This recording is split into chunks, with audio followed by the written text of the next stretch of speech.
Hey guys, আবারও চলে আসলাম একটা মিনি ব্লগ নিয়ে। তো দেখতেই পাচ্ছ আমি আজকে বেরিয়ে পড়েছি রামনবমীর জন্য একটা বিশাল অনুষ্ঠান দেখার জন্য।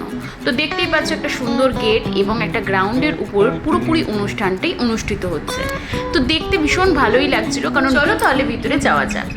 দেখতেই পাচ্ছ কত আলোকসজ্জা, ভীষণ ভালো লাগছে কিন্তু দেখো। এরপরে স্টেজে কিন্তু গান নাচ দুটোই হচ্ছিল, সবাই কিন্তু তালে তালে আমাদের মাতা রানীর গান উপভোগ করছিল খুব ভালোভাবে। বাট সব কিছুর মধ্যে এই একটাই ভীষণ কষ্টকর, সেটা হচ্ছে গরম। এই গরমে সত্যি আর পারা যাচ্ছিলই না, আর আমিও সেই জন্য প্রচণ্ড ক্লান্তও হয়ে যাচ্ছিলাম। তারপর ফাংশন দেখতে দেখতে এবার চলে আসলাম একটু ঝালমুড়ি ফুচকা খেতে। তো ঝালমুড়ি ফুচকা খেতে খেতেই চলে গেলাম বাড়ির দিকে, কারণ প্রচণ্ড গরম লাগছিল। ওই দিন গরমও পড়েছিল ভীষণ পরিমাণে, আর এই কদিন তো গরম চলবেই বলেই দিয়েছে আবহাওয়া দপ্তর থেকে।